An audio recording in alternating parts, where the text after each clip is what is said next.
Hi, everybody, and welcome to the Cleveland Browns post-game show. Final score 29-13 in favor of the Texans. Joining me on the panel to start out the program, Stephen, who I'm sure is happy, Rick, who I'm sure is 67, and and Brian, who is not so happy, and me. I just kind of glide along because I'm that kind of cow.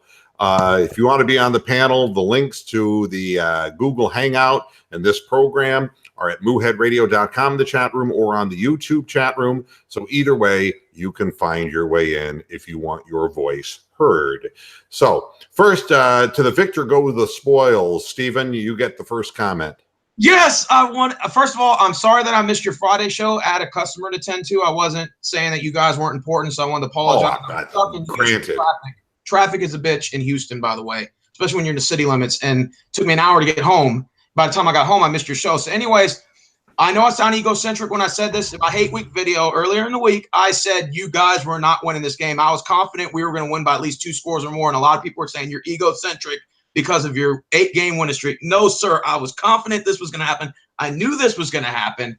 And if I would have lost, I'd have put my foot in my mouth and crowed to you guys. But I knew this was going to happen because the Texans are playing in my opinion, I think they're playing the best in the NFL right now. That's my opinion. I'm going to leave it to you guys. All right. And again, you have a right to feel joyful about where your team is at. They played a very good football game, and you're never going to get any sour grapes from me about a team that is a better football team than the Cleveland Browns. And look, there are many of them. There are many teams in the league that are better than the Cleveland Browns. So what I would say is don't break your thumb patting yourself on the back, Stephen, because you just beat a lower middling team. And honestly, I think the Texans still have to prove that they can get it done in playoff time. That's going to be the real steep challenge, is not peaking too early in the season with these 9-game winning streak stuff. It's a marathon, not a sprint. And it's, one bad game, man, one bad game. But with that said, I thought that Deshaun Watson was outstanding. He's evasive. He's strong. He's hard to bring down. Great touch on the ball. He was very accurate throwing the ball. He made some threaded throws early in the game that really helped the Texans. The running game was established early. Miller looked great.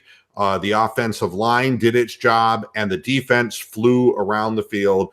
Kudos to Romeo Crennel for devising a scheme that confused Baker Mayfield in the first half of the football game. And, that is preparation. And, I think that speaks well of the organization in Texas and in Houston and in the way they approached this week's game, and any concerns about this being a trap week for them were quickly dissipated in this particular game. Rick, what did you think? Well, it didn't look good at the beginning there. It was the next thing you know, it's like 23-0, but Baker, it looked like Baker, he didn't care. He was coming out slinging in the second half, and son of a gun, 6 for 6, boom, we got a touchdown.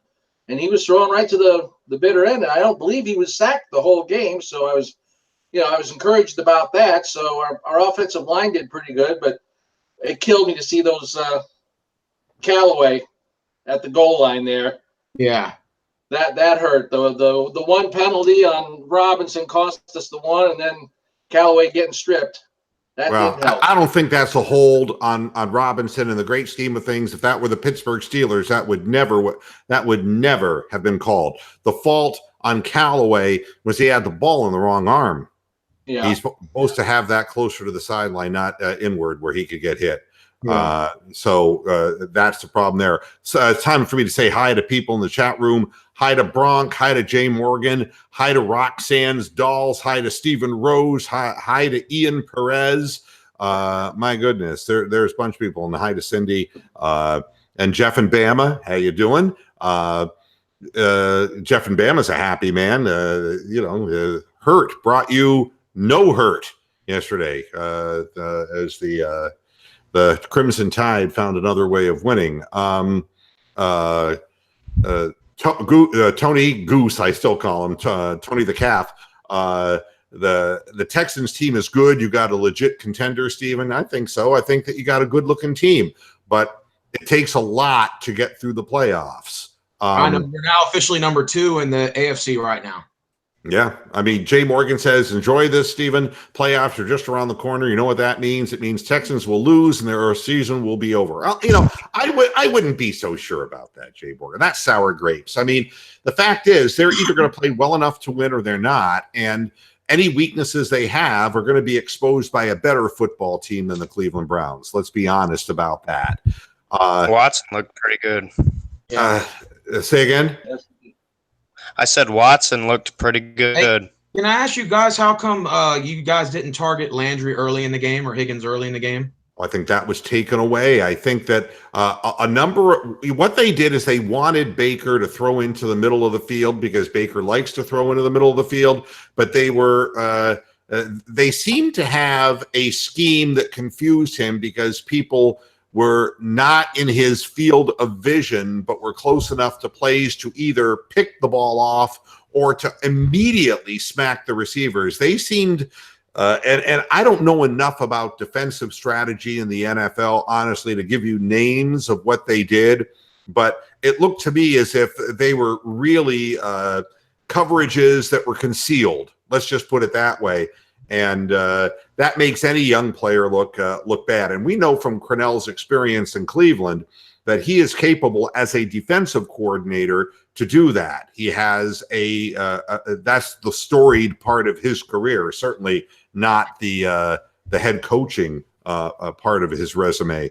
But all in all, just good strategy. And you saw that when DeValve tried to catch the ball, he was immediately nailed. You saw Landry on the sidelines on a deep ball get hit right as the ball got there. I mean, they were just flying around. They just played very well. And, hey, on DeValve, was that like an overturned fumble or something?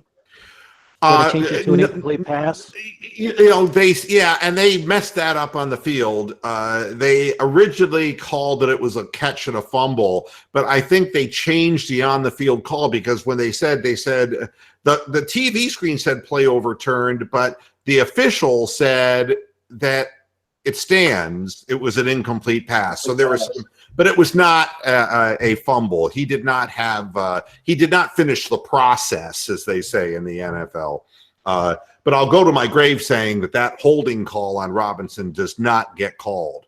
90% of the time. And there were a lot of blown calls in the game, like the horse collar tackle too. But that too. I mean, you can't miss that. To the ground and in front of the ref, and the ref's like, can't do it.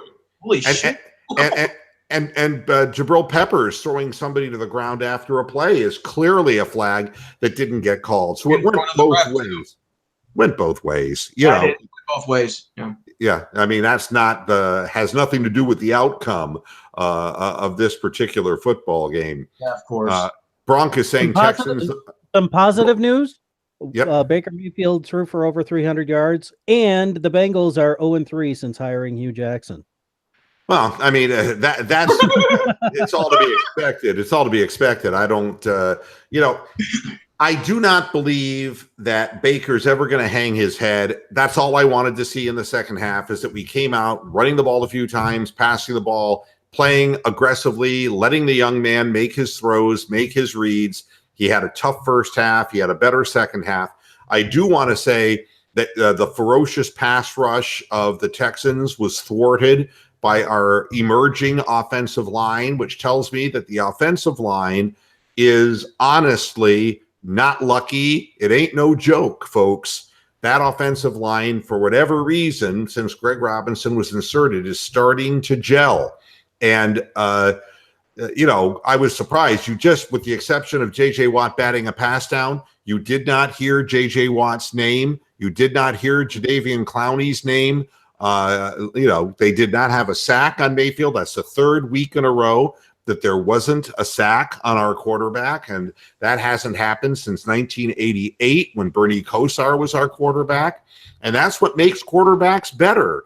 And it was nice, even though these plays didn't count, in essence, that Callaway made, that he was showing that verticalized threat that we need so much. And, the more time that Baker has and the more to throw the ball and the more time that he has to work with his receivers, that chemistry will develop and big plays will start developing. I think, though, that we're going to have a new head coach next year and we're going to have a new offensive scheme. But I'm not even worried about that because Baker learns faster than any young quarterback that I've seen, with probably the exception right there with Bernie Kosar as far as getting his nose into a playbook and understanding it.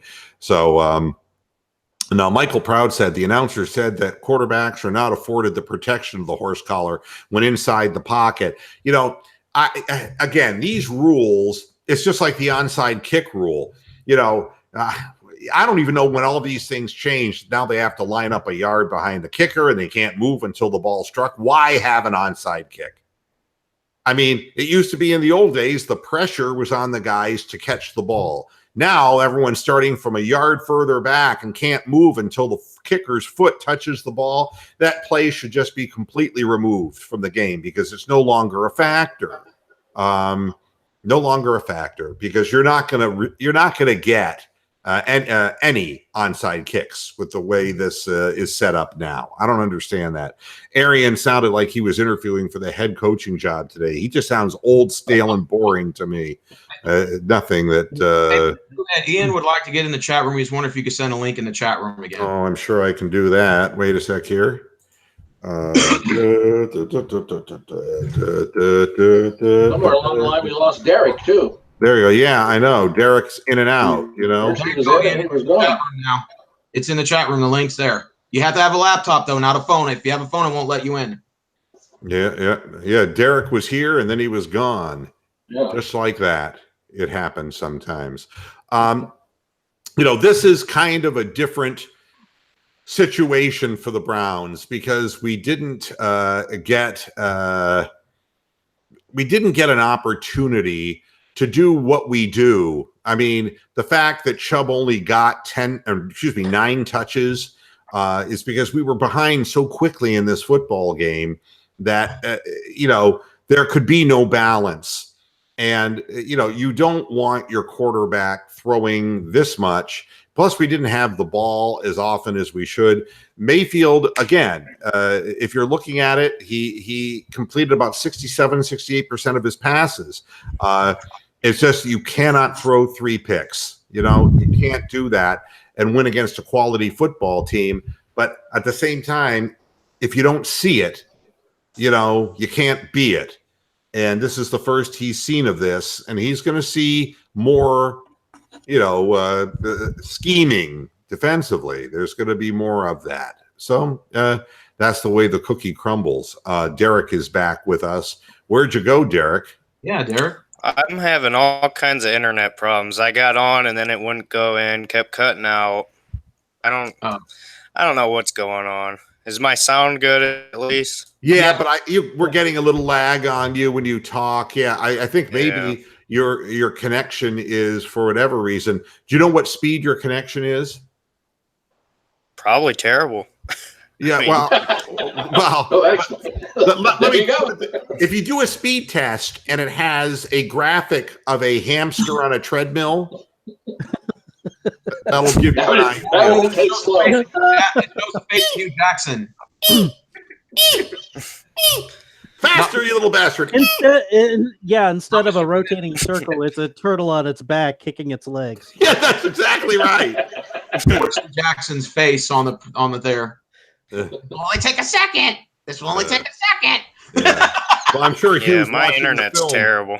Yeah, he's watching the film on Cincinnati's loss to Denver. But Denver's another one of those teams that just kind of, slow walks you. They got Case Keenum not making a mistake. And, the real issue here, and I want to point out, my halftime show was about vitriolic toward fanboys as I could be, because I get really upset at unrealistic fans who make foolish comments.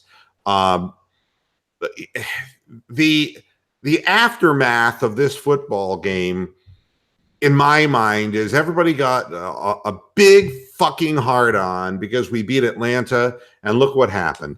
The Ravens beat Atlanta, and Lamar Jackson threw for 125 yards, and they still beat Atlanta.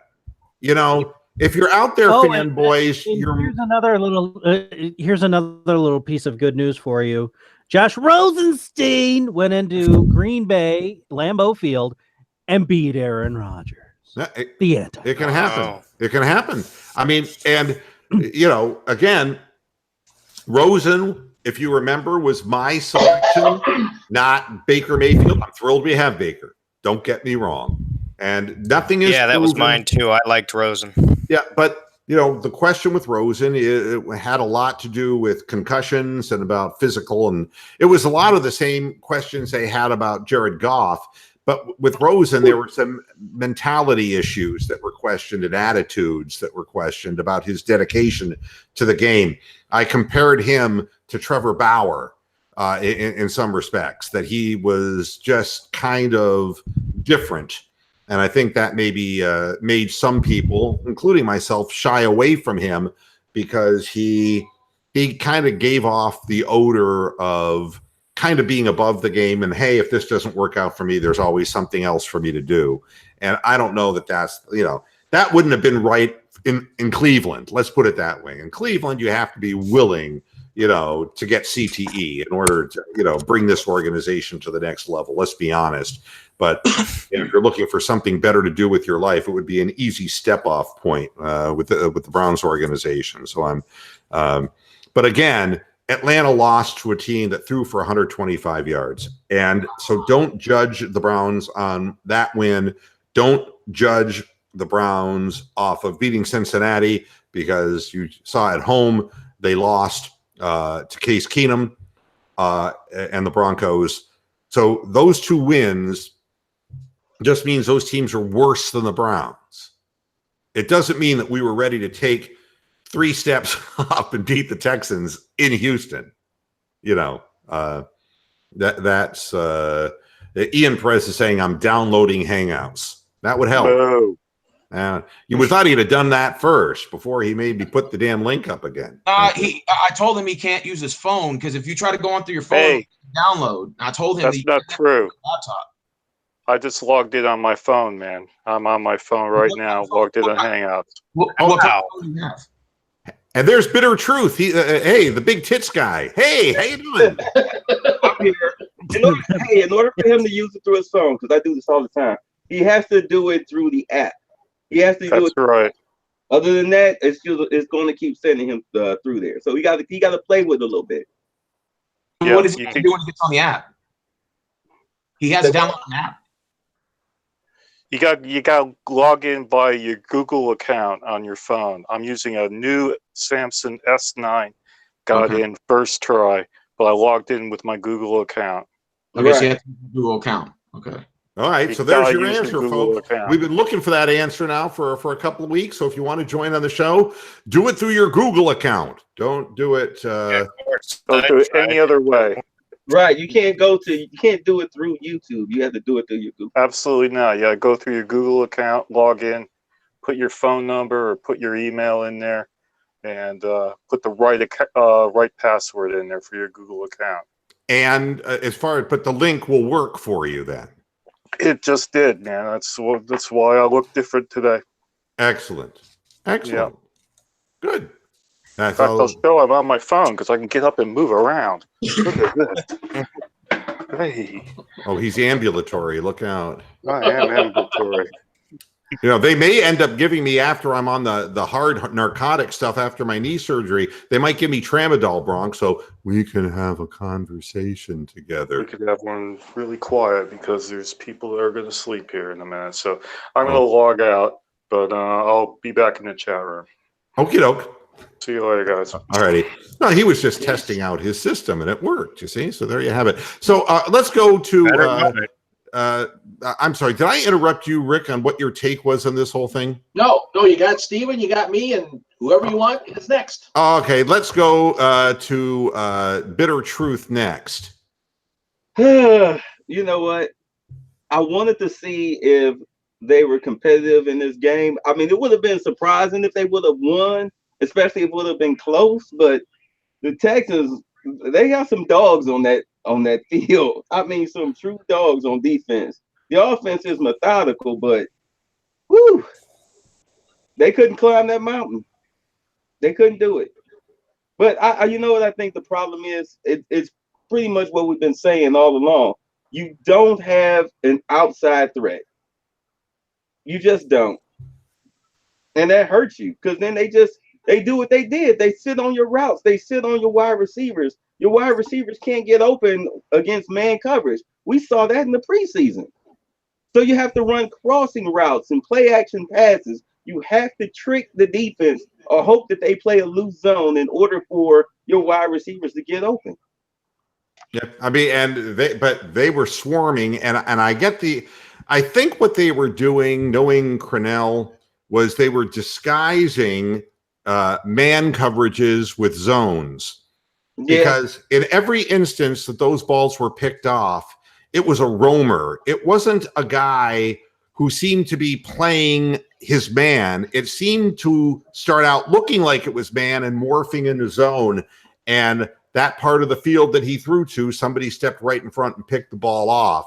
So, that was Ludacris is saying Texans were only rushing like 3 most of the time and inserted their second unit D toward the end.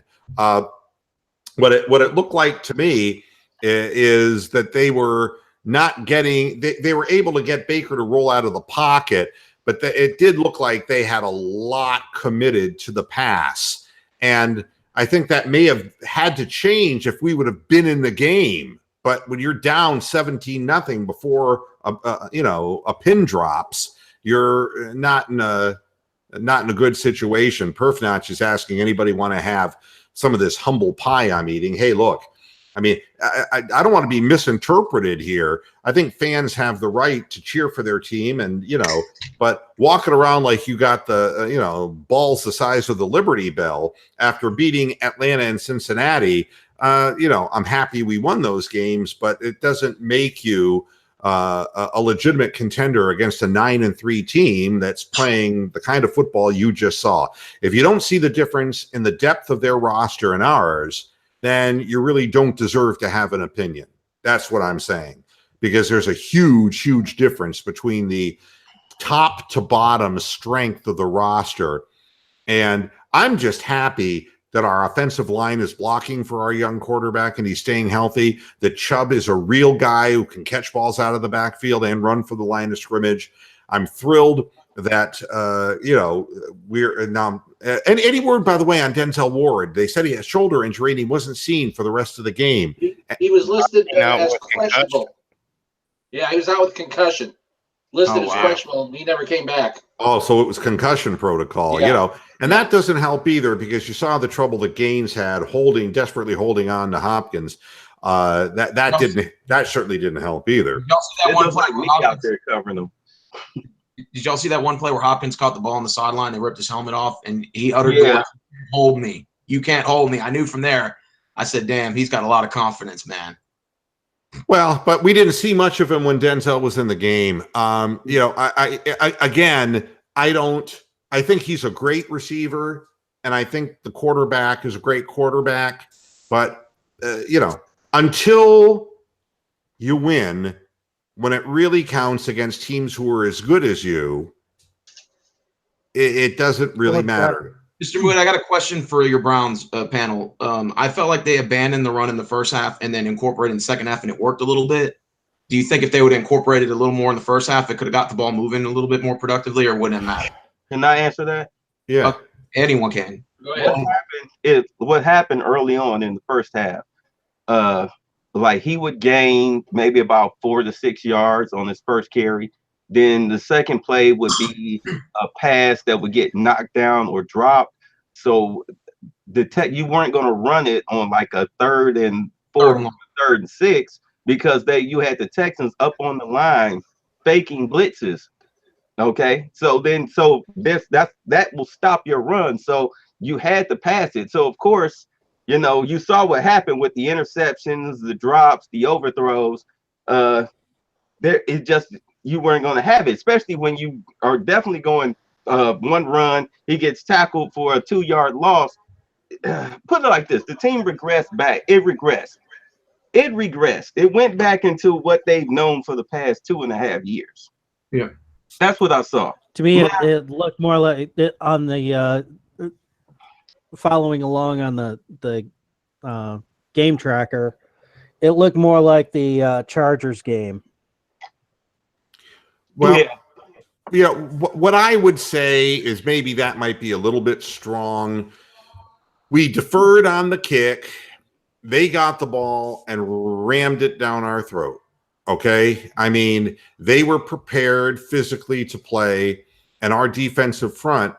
And I saw more evidence of cutbacks hurting us because of overcommitting. This is a problem that I've seen with Greg Williams' defenses everywhere he is, because it is such a linear, straightforward, marching kind of defense.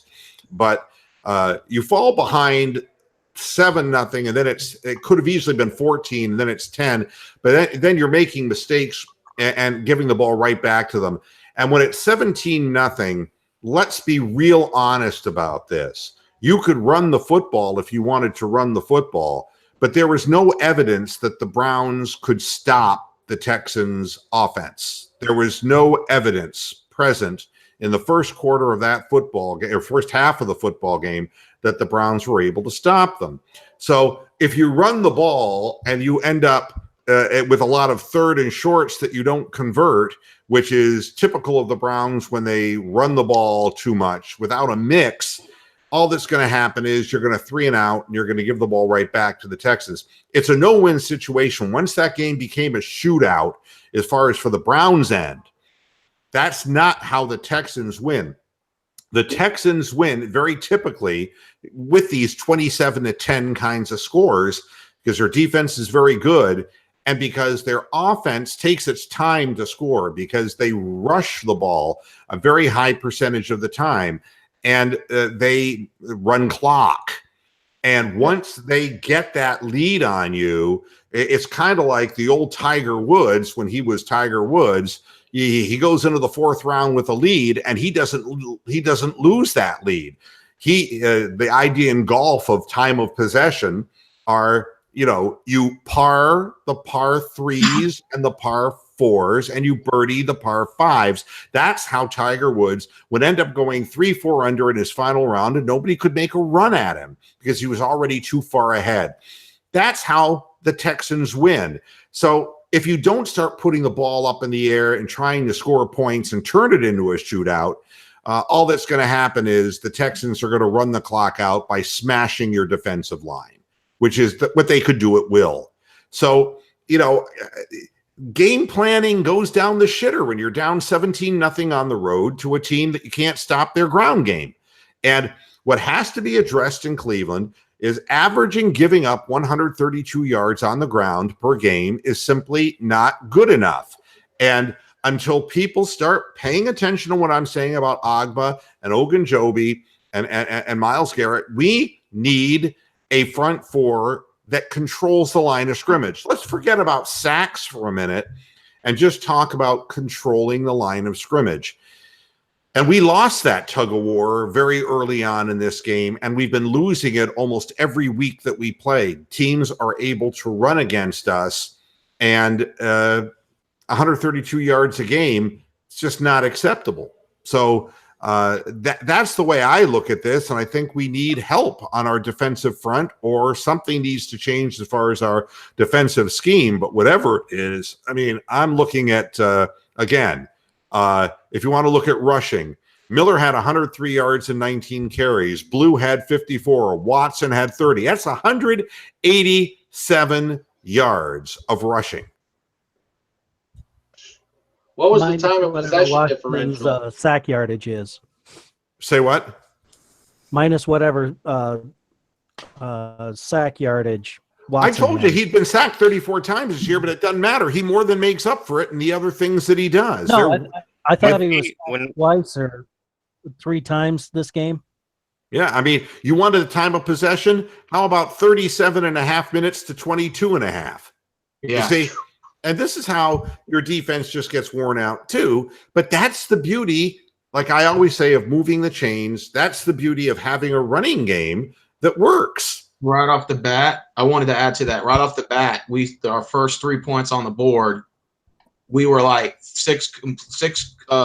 we had 6 third down completions in a row up until that field goal. And then we took like 8 minutes off the clock. Then you guys possessed it, quick 3 and out. We get the ball again and take an additional 4 minutes off the clock. So already in the first quarter, we took 12 minutes off the clock and resulted in 10 points right off the bat. And we were 9 for 0 for first downs. Yeah. I mean, again, the team that controls, when you control the ball 12 and a half minutes in the first quarter of a football game, I mean, that'll tell you how deep a hole it was for the Browns quickly. So when we were able to get pressure, we couldn't finish. Every time we got pressure. That's been the case, though. I mean, you guys had us on 3rd and 15 and 3rd and 11. And on one of them, like I think that 3rd and 10 that Watson ran for that first down, I thought he wasn't going to get it, and then he stretched over in the third quarter. I said, "Wow, we're converting on 3rd downs when we were like one of the worst teams in the NFL in 3rd down conversions." Well, if you don't make tackles, I mean, when we had a 3rd and 15 against you, and we let you dump the ball over to Miller and let him run for the first down, you can't go into a soft zone at 3rd and 15 against a top team like that because again, you left the field wide open and there was nobody who was spying on the guy coming out of the backfield, and even the announcers mentioned that. Where's the quarterback spy? If you would have had a quarterback spy against a team that has a running quarterback, whether he ran the ball or not, Miller wasn't going to get that first down. You're playing like Drew Bledsoe is in the pocket. You got a better version of Michael Vick back there. You got to give credit because when y'all were playing zone coverage back there, and there was a couple that one play that Hopkins had that catch and he ran like 25, 30 yards on that play. He ran like between 3 defenders. That was a good play. And then Jordan Thomas had a couple of catches running cross patterns on you guys too. When I knew this game, was when we were in trouble. When the tight ends caught the touchdown, and Jabril Peppers is standing there saying he pushed off, and I'm like, will you stop making excuses? Oh, that's and that let me know right then and there that was going to be the modus operandi of the day. No. That it was going to be the Hugh Jackson Browns. It's somebody else's fault.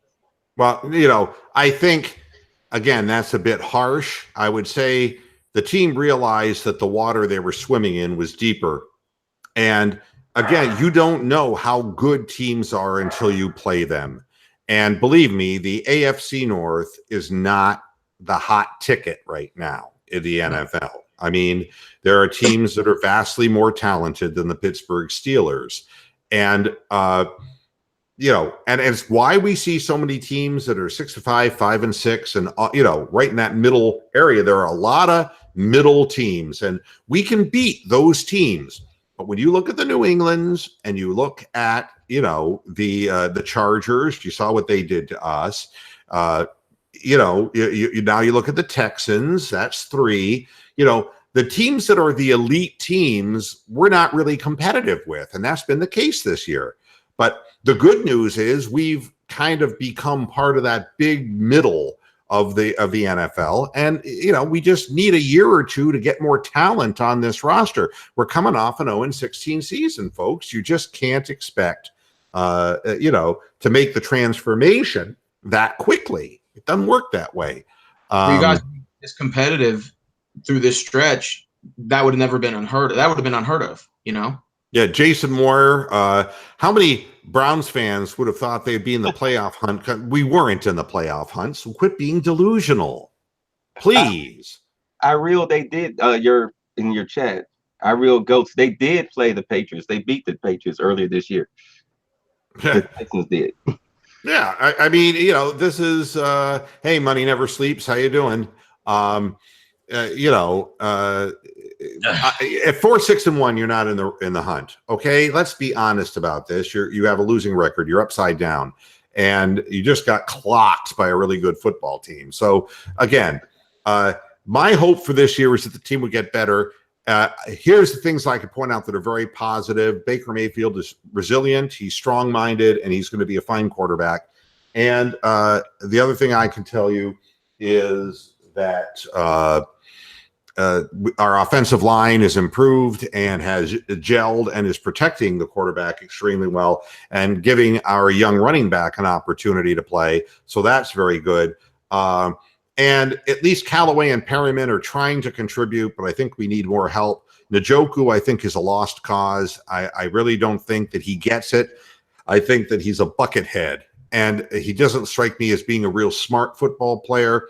And raw talent is all well and good, but you have to learn more as the season progresses than this young man has. And he's had last year and this year, and I do not see him ascending. Let's put it that way. You know what? You're right. Because if you notice, they benched him after what was it? It was a play. I think it was either the one of the plays. Oh, the penalty. They benched him after that. That was because if you notice, the valve that pass that they thought that he fumbled, but they ruled it incomplete.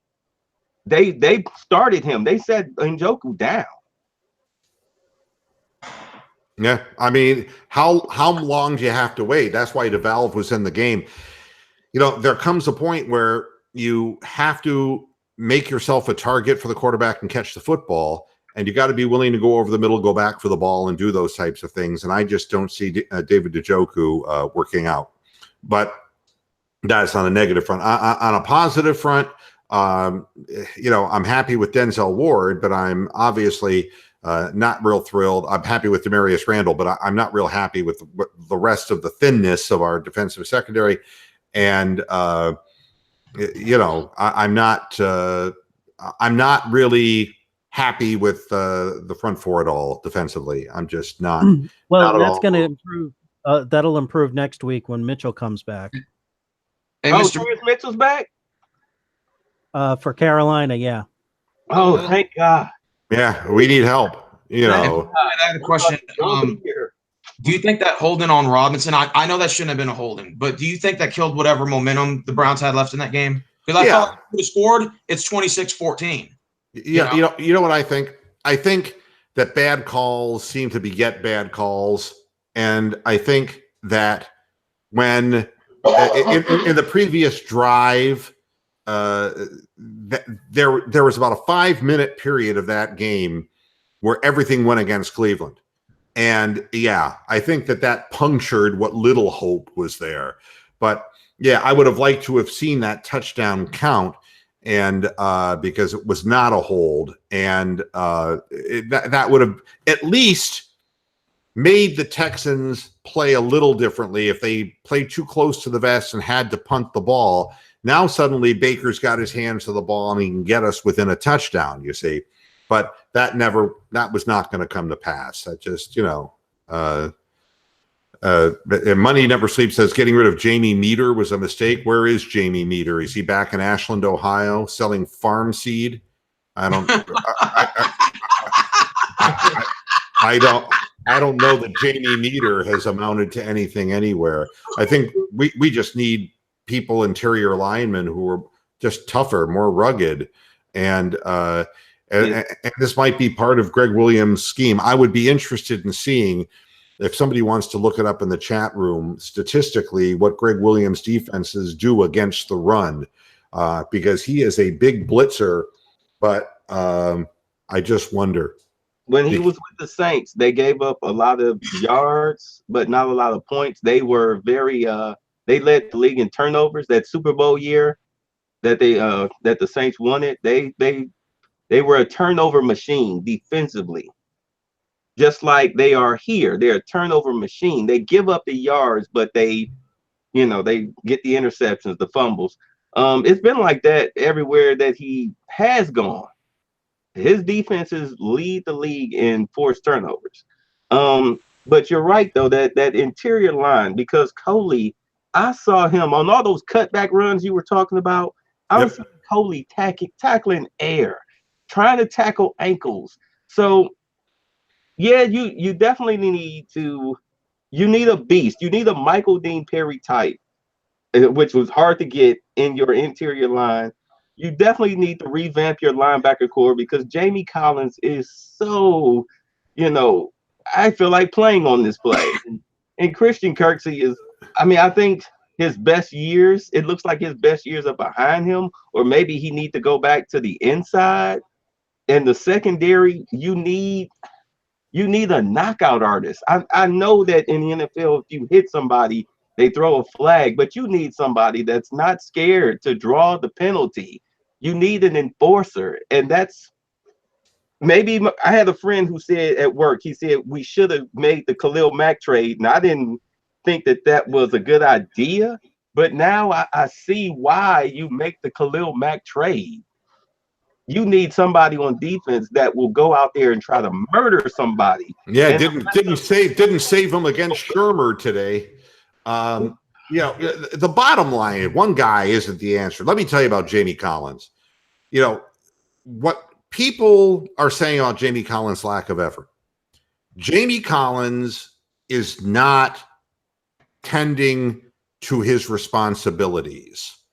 At the $12 million a year. He's freelancing. And I've seen on many plays that the overcommitting is him guessing and trying to make a hero play and guessing wrong and literally leaving his area of domain. And the reason these cutbacks are working so well is a lack of defensive discipline.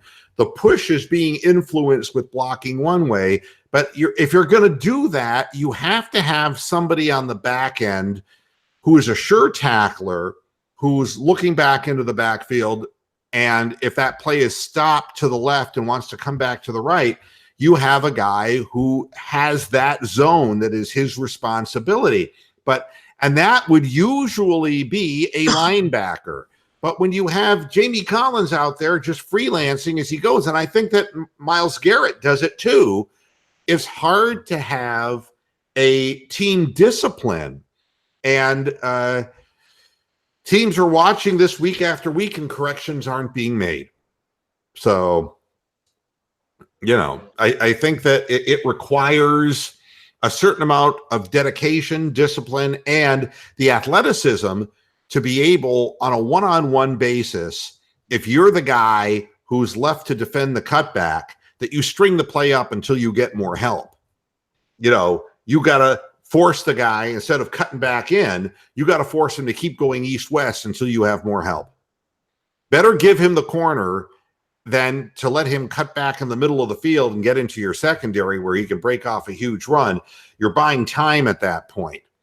But, Best Impact is saying we need linebackers. We struggle in the middle. And that seems to be part of the problem. Yes, the lack of athleticism at that position is hurting us. When I see a guy like Smith in the game, number 50, and Deshaun Watson just trucks him, just runs him over to get a first down when he's contacted the quarterback 2.5 yards before the sticks. We need people who are a little bit beefier, a little bit more physical. The defensive end? Isn't he a defensive end? Well, he's wearing a linebacker's number. I don't know. What he looked like to me is he just got pinballed, man. Hold on, let me go ahead. I'm gonna check the roster.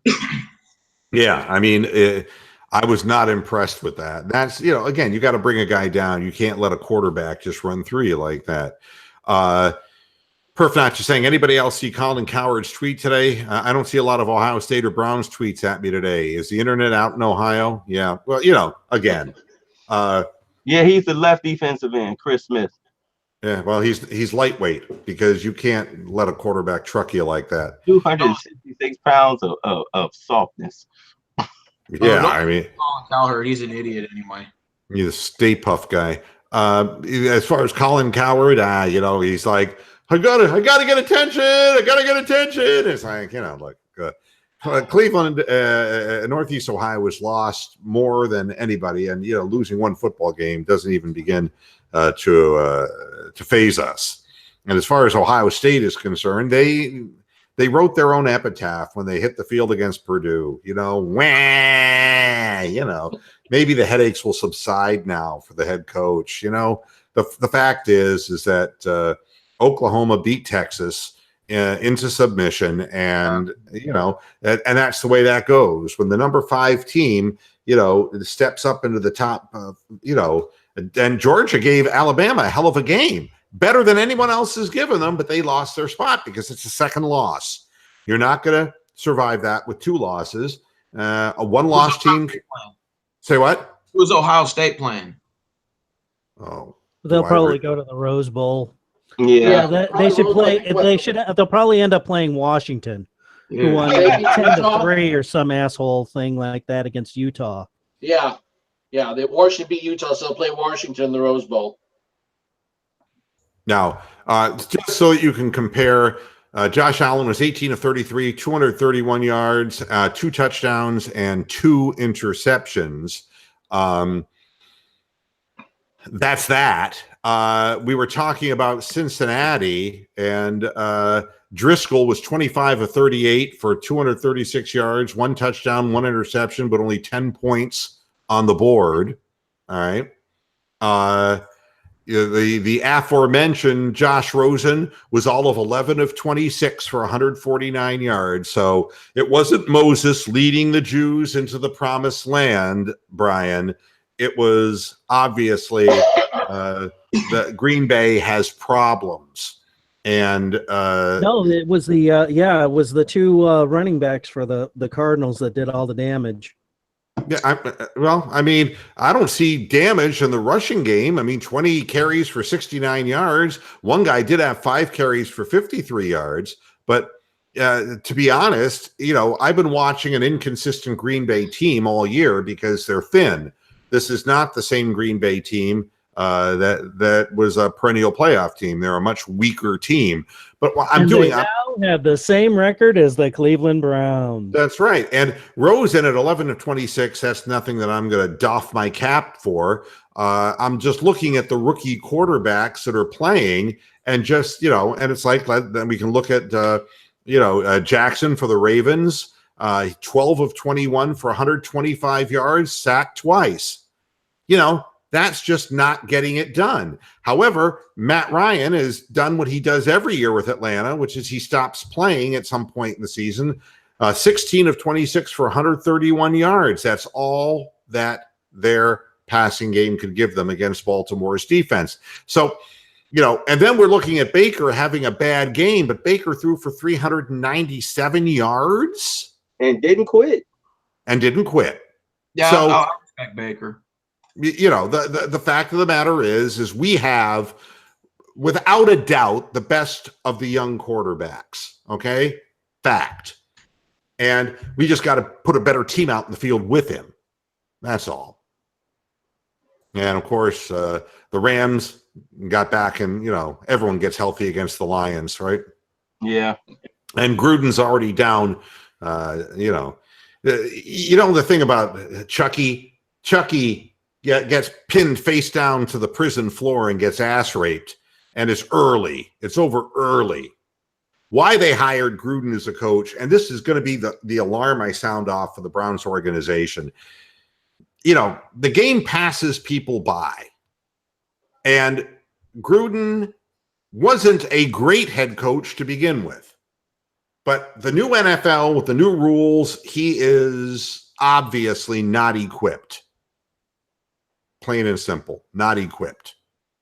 And that will turn out to be one of the real abysmal decisions. So far, McCown is leading the Jets over Tennessee 13-0, and he's 9 of 12 for 84 yards. But that's not Darnold. That's old man McCown doing that damage. So last I saw, Carolina was trailing Tampa Bay. How did that end up? Boy, that's a good question. Carolina lost Olsen again to a foot injury. He's out again. Who is? Olsen, their tight end. He's Oh, out. okay. I saw he went out AJ with a foot injury. AJ Green went out too today. So yeah. Tampa Bay beat Carolina. I mean, this is the Cam Newton follies, you know? Hey, Mr. Moohead, who would have thought Arizona would beat the Packers? What the hell is going on in Green Bay? Arizona beat the Packers? Yeah, they beat the Packers, but the Packers aren't the Packers anymore. Oh my God. And Carolina's proven that they're not a very good team either. I mean, the Tampa Bay. And check this out. Jacksonville just shut out Indianapolis. Oh, they're pissed. They are pissed. I would not want to play the Jacksonville Jaguars the rest of the year. They got rid of their problem. They're going to kill people. What was their problem? Blake Bortles. Yeah. Well, wait a minute here. Again, this is a classic hot take. I mean, for one thing, you're talking about a 6-0 game where Cody Kessler was 18 of 24 for 150 yards and was sacked 3 times. Mm-hmm.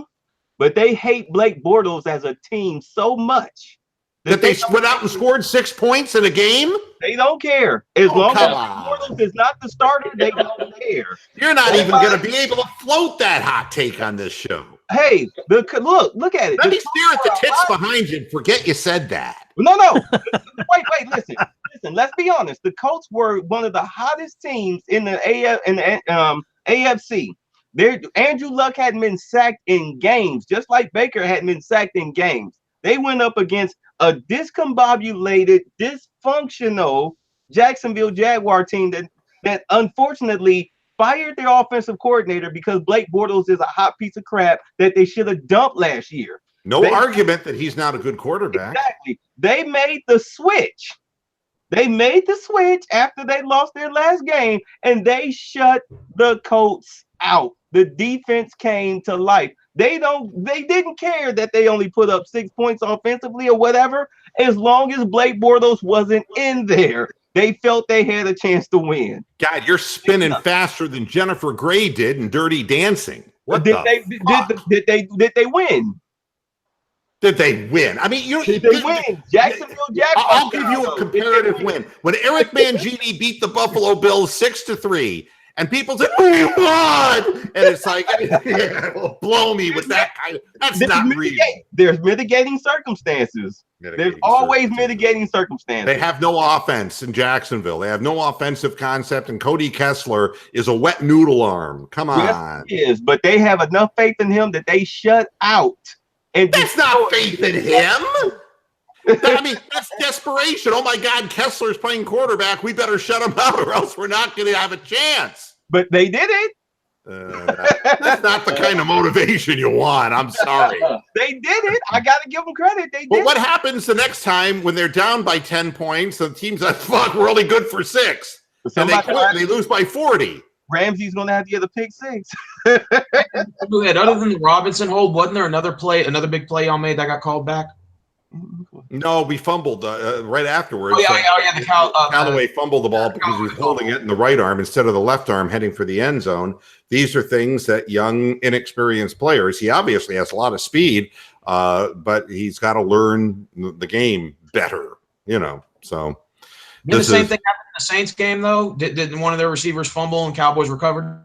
Oh, who's keeping track? All I keep track of are the ridiculous penalties against the Browns. Yeah. That's what I keep track of. And there's way too many of them, and there's way too much of a lack of discipline. Were you expecting this outcome to be the way it was, or were you expecting it to be much closer? No, I expected that we would be outclassed on the field. It's just asking too much, and I'm happy that we came out in the second half and didn't lay down. Okay? Yeah. What I'm happy about is the quarterback came out and played a really big second half and stepped into his throws and showed confidence, and I think that that's a great thing, and that's what we take away as the positive from this is that, our spirit wasn't crushed. That's the good thing. Baker didn't come out in the third quarter looking shell-shocked. He just came back out and just started winging again. Like, what first half? Never saw Freddie it. Kitchens telling him, go out and be Baker. And that makes all the difference. You have faith in your players. Guys, it's 5 o'clock. I want to get the hell out of here because I got things. I'm still preparing for my surgery on Friday. So, we got one more Moohead show tomorrow to talk about this football game. And after that, we're going to be going day to day because my surgery is Friday morning. And you'll probably most likely miss Fridays then. Yeah, well, yeah, you think. All right. Way to go on that limb there, Steven. God damn. I don't know when I'll be ready to do anything, and we'll only see when we get there because this is a whole new experience for me. So, guys, as always, you did a great job on the panel today. I want to thank you for being here, and Monday we'll be back, and you're all welcome to join tomorrow. Can we all say one thing before we leave? Like you usually go first. Yep. You go first, Stephen. All right, I'll go first. My egocentrism is now paying off. I've been going. I love it. 9 in a row, and Patriots, you better fear us because we're coming for you. I'd rather have an 11-inch dick. All right, next, Rick. Right now, Steven, somewhere Tom Brady is saying, "Hold my beer." So we'll do this again tomorrow. All right, Derek. Derek's mic is off. Or he's become a mime. He can always do hand signals. Yeah, Marcel Marceau. So yeah. Pantomime. Yeah. I don't know. Derek's. You have no sound, Derek. You probably have to log off, log back on, but it'll be too late by then. Yeah, it'll be too late by then. All right, Brian. See ya. Another wonderful. Comment section, and we'll read it for you. It's another wonderful day in the fucking neighborhood. Yeah, it was a tough game. And bitter Steven, have Louisville Slugger can travel. All right, and bitter truth, your final word. We know what we need. We know what we need. We need some beasts on the outside. We need some beasts at linebacker, and we need a beast at defensive tackle. So I would say at least maybe 2 drafts will be there. I think next year, if you really get the right pieces in next year, that you could be a team that's a 9-7 football team and knocking at the door. I really believe that too. Thanks everybody for tuning in to this Browns post-game show. Back again tomorrow, 6 p.m. Eastern Standard Time on Moohead Radio. Until then, hasta la vista, Pasture Heads. Good night. Peace.